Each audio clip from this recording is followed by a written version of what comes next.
Recombinant DNA technology के अंदर जो है वो वेक्टर वो चीज होती है जो कि हमारे जीन ऑफ इंटरेस्ट को लेके जो है वो किसी दूसरे ऑर्गेनिज्म के अंदर जो है वो इंसर्ट कर देती है ताकि जो है वहाँ पे वो अपने आप को एक्सप्रेस कर सके या जो भी हम काम लेना चाह रहे हैं अपने जीन ऑफ इंटरेस्ट से वो लिया जा सके।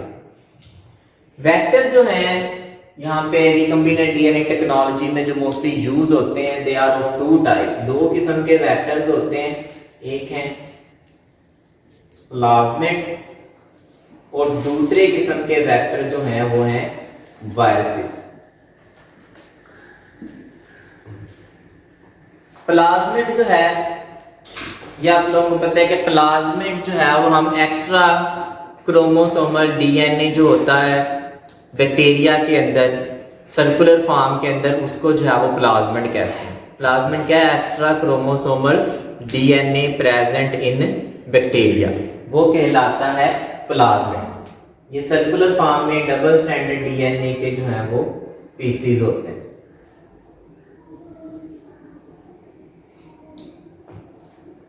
अब प्लाज्मिड के अंदर जब हमने ना जीन ऑफ इंटरेस्ट हम सबसे पहले प्लाज्मिड में लगाएंगे, फिर प्लाज्मिड को हम किस में दाखिल कर सकते हैं? बैक्टीरिया के इनसाइड। ये प्लाज्मिड कहाँ पे रिटेन कर सकता है? बैक्टीरिया में। अब हमने अपने एग्जांपल जीन ऑफ इंटरेस्ट जब लिया था तो जीन ऑफ इंटरेस्ट को हमने मॉलिक्यूलर सीजर्स, एंडोन्यूक्लियेजेस या रिस्ट्रिक्शन एंजाइम कह लें उनकी मदद से काटा। हर एक एंजाइम की एक रिस्ट्रिक्शन साइट होती है जो कि मोस्टली क्या है? एक पैलिंड्रोमिक सीक्वेंस होता है।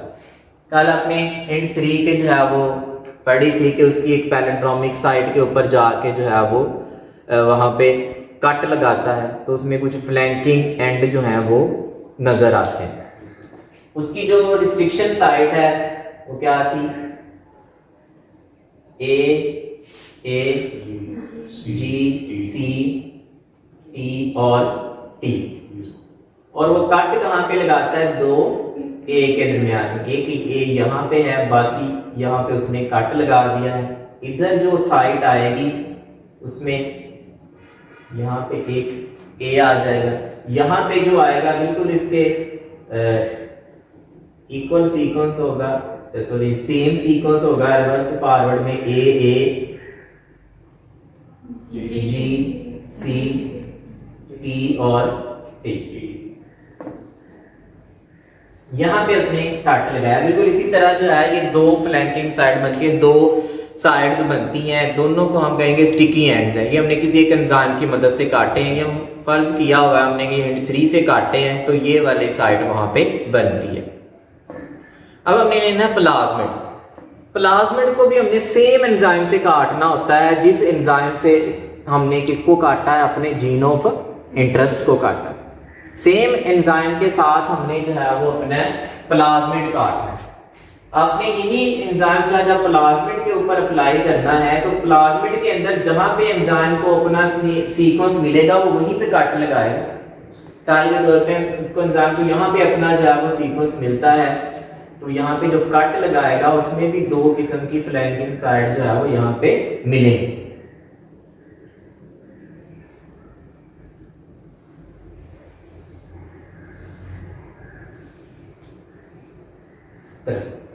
यहाँ पे भी सेम सीक्वेंस हो गए। यहाँ पे क्या होगा? ए, यहाँ पे भी क्या होगा? ए। यहाँ पे जो है वो फर्दर जो सीक्वेंस चलेगा वो होगा टी पी सी जी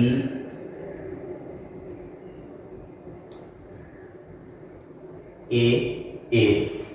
इसी तरह यहाँ पे जो सीक्वेंस है वो है टी टी सी जी ए।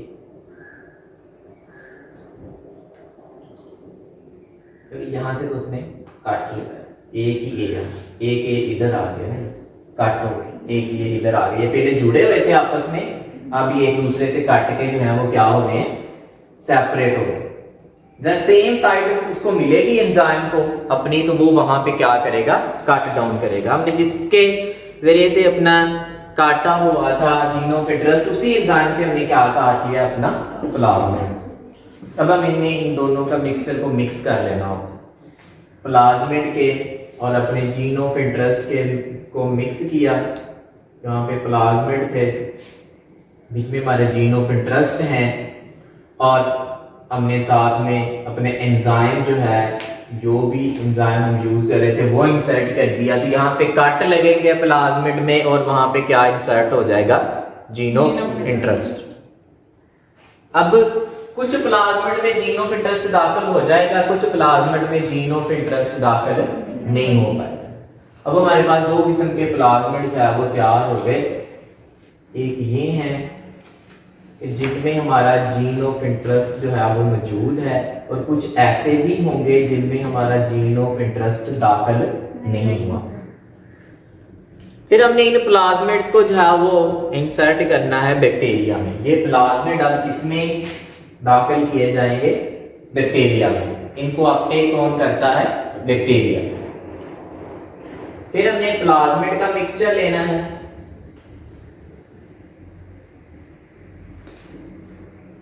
प्लाज्मिड का मिक्सचर होगा, उसमें कुछ ऐसे होंगे जिनके पास जीन ऑफ इंटरेस्ट है, और कुछ ऐसे होंगे जिनके पास जीन ऑफ इंटरेस्ट नहीं है, और इनके साथ हमने मिक्सअप कर दिए बैक्टीरिया। अब ये बैक्टीरिया भी ऐसे ही जो है प्लाज्मिड को अपटेक नहीं कर लेते, इनको भी स्पेशल ट्रीटमेंट की जाती है जिसकी मदद से ये जो है वो प्लाज्मिड को अपटेक करने की सलाहियत पैदा करते हैं। दो तरीके हैं, एक है इलेक्ट्रिक शॉक के जरिए से,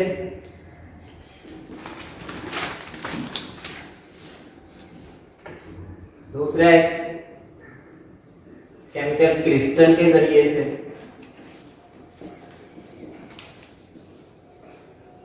जहां पे जो बैक्टीरिया होते हैं उनका प्लाज्मिड के साथ जो मिक्सचर होता है उसको बहुत ही कम ड्यूरेशन के लिए जो है ना एक इलेक्ट्रिक शॉक दिया जाता है। सेकंड के भी कुछ हिस्से के लिए उसको इलेक्ट्रिक शॉक दिया जाता है। उस शॉक की वजह से बैक्टीरिया की मेम्ब्रेन के अंदर पोर पैदा होते हैं, और वो प्लाज्मिड जो होता है वो उन पोर के जरिए से बैक्टीरिया के इनसाइड दाखिल हो जाता है। इसी तरह दूसरा तरीका केमिकल क्रिस्टल्स हैं। कुछ केमिकल के क्रिस्टल बहुत ज़्यादा बारीक होते हैं, उनके साथ जो है वो मिक्सअप किया जाता है प्लाज्मिड को और साथ में बैक्टीरिया को। वो क्रिस्टल जो है बैक्टीरिया की मेम्ब्रेन को थोड़ी देर के लिए पंक्चर करते हैं, और उनके ज़रिए से भी बैक्टीरिया फिर प्लाज्मिड को अपने अंदर दाखिल कर सकता है। इस काम में कुछ बैक्टीरिया जो है वो डेड भी हो जाएंगे, लेकिन कुछ जो है वो प्लाज्मिड को अपने अंदर ले लेंगे, कुछ जो है वो प्लाज्मिड को अपने अंदर दाखिल नहीं भी कर सकेंगे। तो अब हमारे पास जो बैक्टीरिया आएंगे कुछ ऐसे होंगे, बैक्टीरिया का मिक्सचर हमारे पास जिन्होंने प्लाज्मिड लिया ही नहीं है, और कुछ ऐसे होंगे जिनके अंदर प्लाज्मिड जो है वो आ चुका है। हमारे पास अब बैक्टीरिया जो हैं दो किस्म के हैं मेजर, एक वो जिनके अंदर हमारा मतलूबा प्लाज्मिड आ गया है, और एक वो है जिनके अंदर हमारा मतलूबा प्लाज्मिड नहीं आया। समझ लग रही बात की? तो अब देखिए, जब बैक्टीरिया को आपने ले लिया कि प्लाज्मिड कुछ में आ गया कुछ में नहीं आया, तो अब हमने सिलेक्शन भी तो करनी है कि कुछ बैक्टीरिया जिनमें प्लाज्मिड नहीं आया था वो तो हमारे किसी काम के नहीं है, क्योंकि उसमें तो हमारा जीन ऑफ इंटरेस्ट ही नहीं है। हमारा तो काम सारा किस पे हो रहा है, उसके ऊपर जिसको हम जीन ऑफ इंटरेस्ट के ऊपर। जब उसके प्लाज्मिड के अंदर ही हमारा जीन ऑफ इंटरेस्ट जो उस बैक्टीरिया में हमारा प्लाज्मिड ही नहीं गया, तो वो बैक्टीरिया हमारे किसी काम के नहीं है।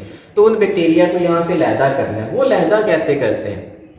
वो लहदा हम करते हैं, हमने प्लाज्मिड जो होता है उसके ऊपर कोई ऐसा प्लाज्मिड जो है वो सिलेक्ट करना होता है जिसके ऊपर किसी एंटीबायोटिक के खिलाफ रेजिस्टेंट जीन हो। मिसाल के तौर पे ये हमारा प्लाज्मिड है, इसके ऊपर कोई जीन है एम्पिसिलिन के खिलाफ रेजिस्टेंस जीन है, ये एक एंटीबायोटिक है, और इसके ऊपर इस प्लाज्मिड के ऊपर इस एंटीबायोटिक के खिलाफ रेजिस्टेंस जीन मौजूद है। अब जब ये प्लाज्मिड बैक्टीरिया के इनसाइड चला गया, अब सिलेक्शन कैसे होगी? हम सिलेक्शन ऐसे करेंगे कि हम उस बैक्टीरिया के मिक्सचर के ऊपर जाओ एम्पिसिलिन डालें। जिन बैक्टीरिया में प्लाज्मिड होगा वो बैक्टीरिया एम्पिसिलिन डालने से मरेंगे नहीं, क्योंकि उनके पास एम्पिसिलिन का रेजिस्टेंस जीन है। वो जीन कहाँ से मिला उसको? प्लाज्मिड से। तो जिन बैक्टीरिया के अंदर प्लाज्मिड होगा वो एम्पिसिलिन से डेड नहीं होंगे, लेकिन जिन बैक्टीरिया के ऊपर एम्पिसिलिन का रेजिस्टेंस जीन नहीं होगा वो ऑटोमेटिकली वहां से वाइप आउट हो जाएंगे। तो हमारे पास सिर्फ कौन से बैक्टीरिया का फिर मिक्सचर आ जाएगा जिनमें सिर्फ क्या मौजूद है, प्लाज्मिड। प्लाज्मिड के बगैर वाले बैक्टीरिया क्या हो जाएंगे, तलब। समझ लगी बात? तो ये एक सिलेक्टेबल मार्कर है, ये एक हम एज ए इंडिकेशन मार्कर के तौर पे इस्तेमाल करते हैं एंटीबायोटिक के खिलाफ रेजिस्टेंस जीन। क्लियर होगी बात? दूसरी बात ये है कि अब मसला यहाँ पे ये आ रहा है कि हमने ये भी तो कहा था कि यहाँ पे कुछ प्लाज्मिड ऐसे भी हैं जिनमें जीन ऑफ इंटरेस्ट ही नहीं था हमारा, जिनमें हमारा जीन ऑफ इंटरेस्ट ही नहीं गया। जब यहाँ पे हमने उनको मिक्स किया प्लाज्मिड को और जीन ऑफ इंटरेस्ट को, तो प्लाज्मिड भी दो किस्म के हैं ना, एक वो जिनमें हमारा जीन ऑफ इंटरेस्ट गया हुआ था और एक वो प्लाज्मिड थे जिसमें हमारा जीन ऑफ इंटरेस्ट नहीं गया। अब हमारा नेक्स्ट प्रॉब्लम ये है कि हमने इनमें से वो बैक्टीरिया लेने हैं जिन्होंने वो प्लाज्मिड लिया था जिसमें हमारा जीन ऑफ इंटरेस्ट मौजूद है। वो बैक्टीरिया हमारे किसी काम के नहीं है जिसके ऊपर ऐसा प्लाज्मिड हो, जिसके अंदर ऐसा प्लाज्मिड हो जिसमें हमारा जीन ऑफ इंटरेस्ट ही ना है। वो बैक्टीरिया हमारे किसी काम के नहीं है। हमारा मकसद जो है वो कौन से बैक्टीरिया हासिल करना है, वो बैक्टीरिया जिसमें ऐसा प्लाज्मिड हो जिसमें हमारा जीन ऑफ इंटरेस्ट हो। अब देखिए इसके लिए हम क्या किया होता है, इसके लिए जो है वो हमारी जो साइट होती है जीन ऑफ इंटरेस्ट को दाखिल करने की, वो किसी और जीन के सेंटर में हो सकती है। मिसाल के तौर पे यहाँ तक जीन है कोई लैक्जी जीन, मिसाल के तौर पे ये कौन सा जीन है, लैक्जी जीन। ये एंजाइम बनाता है जो कि ब्रेक डाउन करते हैं किसी शुगर की, लैक्टोज की क्या करते हैं, ये ब्रेक डाउन करते हैं। अब इनके दरमियान में कहीं पे इस पूरा जीन यहाँ से लेकर यहाँ तक है, इसके दरमियान में कहीं पे क्या आ गई, वो साइट आ गई है जो कि एंजाइम जहाँ पे क्या लगाता है, कट लगाता है। वो साइट कहाँ पे आ गई है, इस जीन के दरमियान। अब ये जीन काम क्या करता है, ये एंजाइम प्रोड्यूस करता है जो कि लैक्टोज को क्या करते हैं, ब्रेक डाउन करते हैं। अब हम क्या करेंगे, देखें यहां तक हम पहुंच गए हैं। अब हमें पता है कि जिन प्लाज्मिड के अंदर हमारा जीन ऑफ इंटरेस्ट गया है ना, उस प्लाज्मिड में लैक्जी जीन कारआमद नहीं रहा। क्यों? क्योंकि उसके अंदर जाके क्या लग गया, हमारा जीन ऑफ इंटरेस्ट। जिस प्लाज्मिड का लैक्जी जीन काम कर रहा है ना, इसका मतलब है कि वो प्लाज्मिड हमारा मतलूबा प्लाज्मिड नहीं है, क्योंकि उसमें हमारा जीन ऑफ इंटरेस्ट नहीं है। जिसके अंदर लैक्जी जीन काम करना छोड़ गया है, इसका मतलब है उसके अंदर हमारा प्लाज्मिड चला गया है और वही प्लाज्मिड हमारा मतलूबा प्लाज्मिड है। जिस प्लाज्मिड का लैक्जी जीन काम कर रहा है, इसका मतलब है उसमें जीन ऑफ इंटरेस्ट दाखिल नहीं हुआ और वो प्लाज्मिड भी हमारा मतलूबा प्लाज्मिड नहीं है। अब यहाँ पे जब बात आती है फिर हम क्या करते हैं कि यहाँ पे केमिकल है एक्स ग्लैक्टोज उसको कहते हैं, ये ब्रेक डाउन के बाद जो है वो ब्लूइश शेड जो है वो पैदा करेगा और इसको तोड़ने के लिए वो एंजाइम कारआमद होगा जो कि लैक्जी जीन प्रोड्यूस करता है। इसको कौन तोड़ेगा, वो एंजाइम जो किससे प्रोड्यूस होगा, लैक्जी जीन से, और ये टूटने के बाद क्या करेगा, ब्लूइश शेड। अब यहाँ पे हमने ये केमिकल डाल देना, बैक्टीरिया है हमारे पास, बैक्टीरिया इसको ऑब्जॉर्व करेंगे, सबके पास प्लाज्मिड तो है, इस केमिकल को ऑब्जॉर्व करेंगे, इस बैक्टीरिया ने इसको ब्रेक कर दिया, इसने भी ब्रेक कर लिया, इसने भी ब्रेक कर दिया। अब जिन्होंने इसको ब्रेक किया है, इसका मतलब है कि उनके अंदर लैक्जी जीन का एंजाइम पैदा हो रहा है। जब वो ब्रेक उन्होंने किया, इसका मतलब है उनके अंदर क्या है, लैक्जी जीन कारआमद है। और जिन्होंने उसको ब्रेक नहीं किया, इसका मतलब है उसके अंदर लैक्जी जीन काम नहीं कर रहा। तो इसमें हमारे मतलूबा बैक्टीरिया कौन से, वाइट या ब्लू, वाइट। वाइट वो वाले हैं कि जिन्होंने हमारे जो जिसके प्लाज्मिड के अंदर हमारा जीन ऑफ इंटरेस्ट था और उसका लैक जी जीन जो है वो काम नहीं कर रहा। तो यहाँ से फिर हम इसको कहते हैं blue white selection. This is known as blue white selection. फिर हमारे पास वो बैक्टीरिया आ जाएंगे जो वाइट हैं और इनके अंदर वो प्लाज्मिड है जो कि एक्चुअली हमारा कार है। उसको फिर आगे हमने फॉरवर्ड जो भी मैनिपुलेशन करवानी हो हम उसी से करवाते हैं। ये था vector, plasmid as a vector. Viruses जो होते हैं जैसे लैम्डाफेजेस हैं, एस्चेरिचिया कोलाई एक बैक्टीरिया है, इसके ऊपर अटैक करने वाले लैम्डाफेजेस डीएनए कंटेनिंग